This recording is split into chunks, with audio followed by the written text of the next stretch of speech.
The rugged beauty of the Rockies has always been awe-inspiring, but beneath its breathtaking vistas lie stories of tragedy and hope. On an October day in 1999, a little boy went missing off the Big South Trail in Colorado. His name was Allyn Atadero. Search parties scoured the mountains, climbing through the dense forest and rocky terrain, but he was nowhere to be found. 3 years would pass by before they would find any remains or any sign of Jaryd. 2 hikers hiked up into a boulder field and found the remains of Allyn Atadero. We took a small journey to follow in the last footsteps of Allyn Atadero and hike the Big South Trail and go to the spot where he was last seen. On October 2nd, Allyn Atadero went missing here in the Colorado Rockies. He was just 3 years old. His dad, Allyn, let him go with a group of Christian singles down to a fish hatchery, which is down the road. We're going to be taking a trip down there here soon. But they ended up taking him to a trail called the Big South Trail. Now this trail backs up to the Comanche Peak Wilderness. A lot of people take this trail to go off-grid camping out there. You have to have a wilderness license to actually go camping in there. But to go on a hike, anybody can really go, but it's not something that you would want, a group of people that you just met to take your son to.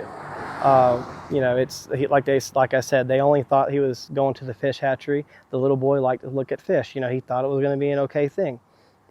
They went to the fish hatchery. That is one thing they did do. But then they decided to divert over to the Big South Trail. Like I said, this trail is not something that a little 3-year-old should be going on, especially with, a group of strangers. And I do say strangers. They were a group that were staying here at the cabins, and that's where we are right now. Jaryd's father actually owned these cabins here. He does not own them anymore. He actually sold them after his son went missing. It just kind of, this place was supposed to be their haven.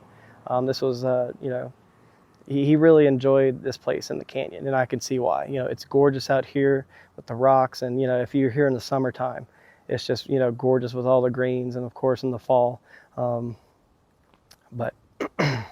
what we're here today is I really want to bring awareness to bring in your kids out into the wilderness or out here into the mountains. Just keep your eye on them at all times, because that's exactly what happened to Jaryd, is that they lost sight of him.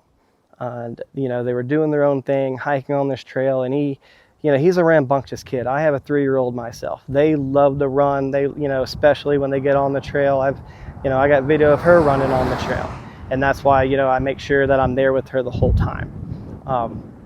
But just, make sure you always keep, track of your kids, because Jaryd, he walked away, and, he vanished on that trail that day. They did find his body, I believe a couple years later. A couple hikers, they actually hiked up into the rocks, and I'll show you that rock field, and that's where they found his remains. After our visit to the cabins, we decided to go ahead and head down the road to the fish hatchery. We've just driven down the road from where Allyn Atadero left with that Christian singles group. Here we are at the fish hatchery here in Poudre Canyon. As you can see behind me, here's the river. Here's Poudre River right here. And here's a sign for the fish hatchery. Now, back in 1999, it did used to be open to the public, but right now it's not open to the public. So this is the closest we can get to the actual hatchery, which is actually over this hill and these trees right here.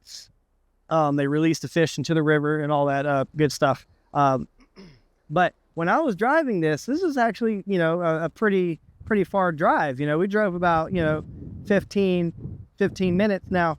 But this is the fish hatchery. So after the fish hatchery, they decided they wanted to go down the road a little bit further and, go to the Big South Trail. And that's where we're going to be heading to right now. So we're going to go ahead and get the car, and we're going to head down to the Big South Trail. I'm going to time it, see how long it takes, and why not just stay here? This place is gorgeous, this is a place where I would want to, just hang out, especially if you're on vacation.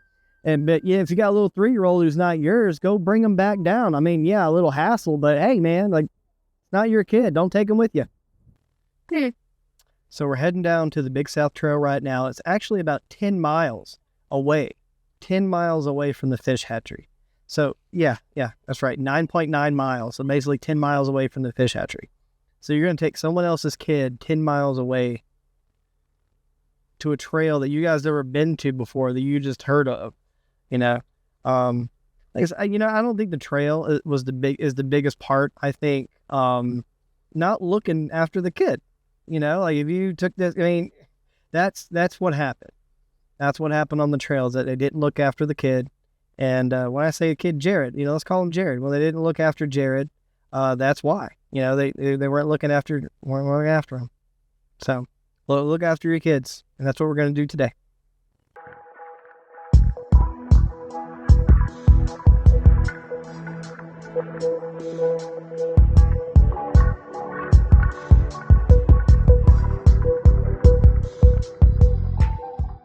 We've made it to the Big South Trail here in Poudre Canyon.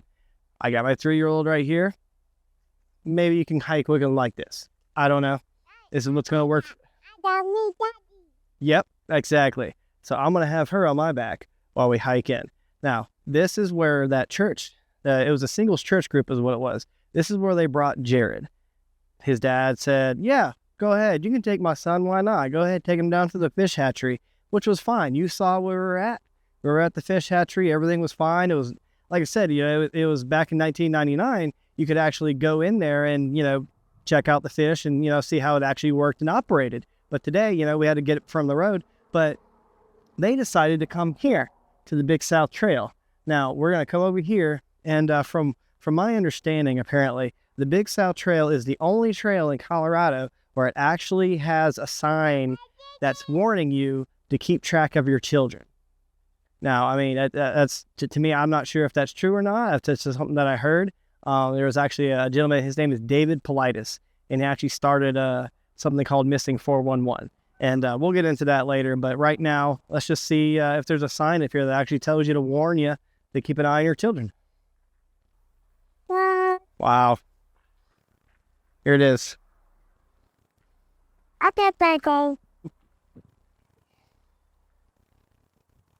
Keep children in sight. Don't let them run ahead, down the trail, or get behind you. Make sure your children have a brightly colored jacket with a hood. Temperatures can change rapidly in the mountains.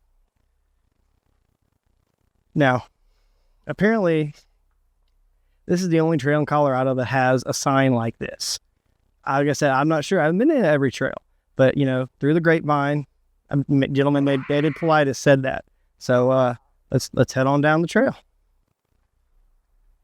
The Christian Singles group made their way through this trail right here, bringing 3-year-old Allyn Atadero with them.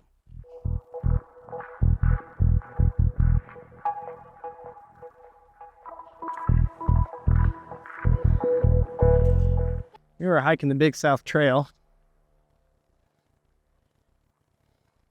Now, let's just come right here for a second.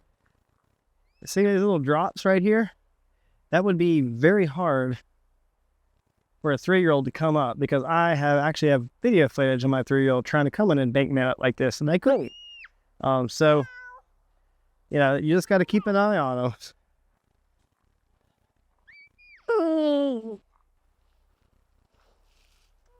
Well, here we have another drop off right here. And the river's right down below.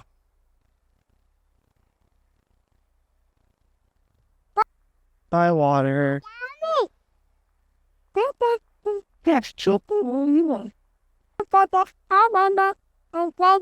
So, another embankment, as we can see coming down this way. I mean, I would, well, you know, it's...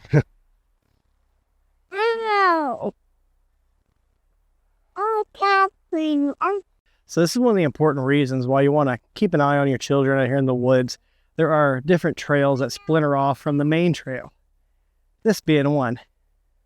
This may lead to like a little spot just to hang out, or it could lead to nowhere, you know, but you definitely don't want your 3-year-old running down there when she's up the trail from you. Once they turn that bush, you can't see them. Apparently, this is where the story starts to get a little sketchy. We climbed uphill and they're about to start going downhill down back to the river. Now, apparently Jaryd ran across two fishermen, and they saw this little boy, and he asked them if there were any bears around. They said, no, there's no bears, but they looked at each other like, why is this boy out here by himself? Well, in the distance, they could see a group of people, the Christian group that was staying at Jaryd's dad's camp. And they decided that, I mean, honestly, I don't know why they decided they wanted to let the 3-year-old go ahead and then just disappear out of sight. So let's head on down the trail and see if we can find the spot where Jaryd met these fishermen.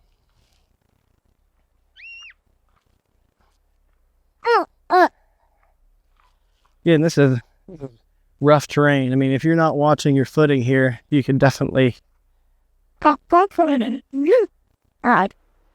Now, I don't want to take light to like trails. They're fun. They're gorgeous. I mean, so look at these rock formations that we have right here, but they can also hold dangers. I mean, these are cliff hangs. And if you're not looking up, there could be something right above you, just ready to pounce on you. I mean, I hate to put it that way, but that's what people think happened to Jaryd. And we're still hiking on the trail. He hiked right through here. Apparently, Jaryd went missing, and they found his remains up in a boulder field right above from the trail. They actually only found his skull cap. They found his shirt. It was inside out. Actually, they found his sweater, not his shirt. His sweater was inside out, and it did have holes in it from the rodents that were eating at it and making nests out of it. And they found his pants, which were inside out. Both his shirt and his pants were found inside out. Now, down below me is where the trail meets up with the river, supposedly where the fishermen were fishing and where Jaryd asked them if they saw any bears. So we're going to walk down there and just kind of get a feel for the area and see what's going on.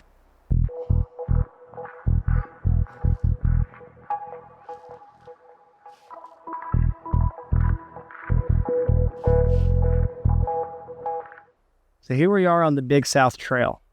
This is the spot where Jaryd went missing. Over here is where the fishermen were, where they were fishing. He called out to them and asked them if they seen any bears. As you can see behind me, the hill comes up this way, and I couldn't see my wife coming over the hill when I came down this way. And so I believe that the fishermen were down in the river this way. This is just a theory. They were down in the river this way. They couldn't see the little boy. The church group couldn't see the little boy, but the fishermen could see the church group based on the angle. Now, when they saw that church group and they saw the little boy standing here, in their minds, they may have just went ahead and thought, hey, look, they're right around the corner. That's okay. But apparently, Jaryd started walking down the trail that way.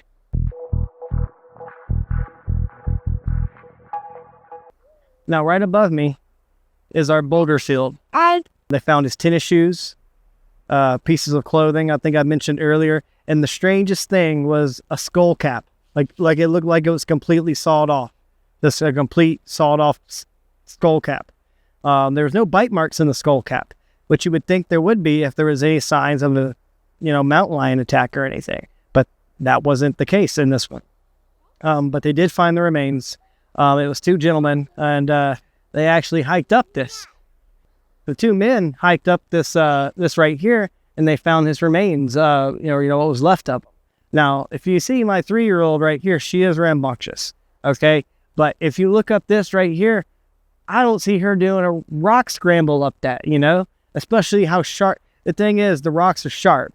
It's not like just, like a regular, I've seen other boulder fields, up in the mountains where they're kind of polished a little bit.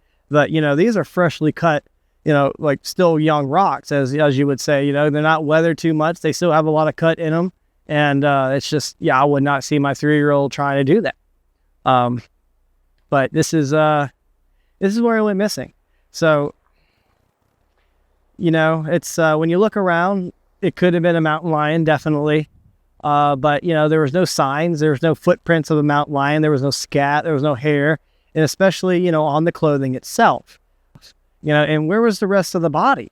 It was just a skull cap.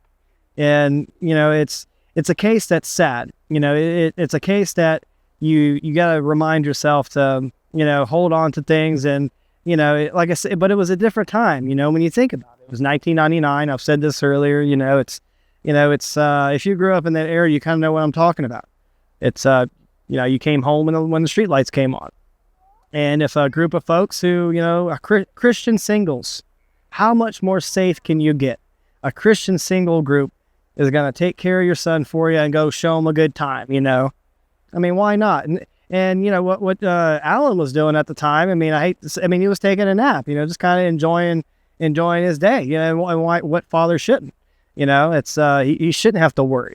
But he ended up hopping in his truck, flying down the canyon as fast as he could. And those roads are twisty. And he said in an interview, that he almost, went off the road into the Poudre River. But this is, where Jaryd went missing. This is where he's found, and this is where he will stay. So just, keep an eye on your kids. Appreciate you guys joining us on this video today. Those of you that are still watching and hanging out with us, don't forget to click that like button, click that subscribe button, stay with us. This is one of those cases where I really wanted to investigate. I found out about it in 2017, and that was before I had a kid of my own. Now I have my own 3-year-old, and, looking at this case, it's, it's sad. And, but, we took this little, trip, just kind of following the footsteps, and kind of, honor Jaryd and their family and the life that they tried to have out here in this canyon. It's gorgeous out here. And it's just sad that somebody had to, lose their life in that way. And when I say in that way, we don't know. It's a theory that he was attacked by a mountain lion, but there's no proof of that, and there's no proof of a human being out there attacking him. And also, where was he? Why couldn't they not find him? I was out there myself, and yes, it is a big area. But for a 3-year-old to get far, I don't see him going anywhere other than downhill. And you could have searched that entire riverbank. Nobody would have thought to search the boulders up top for him, but that's where they found him.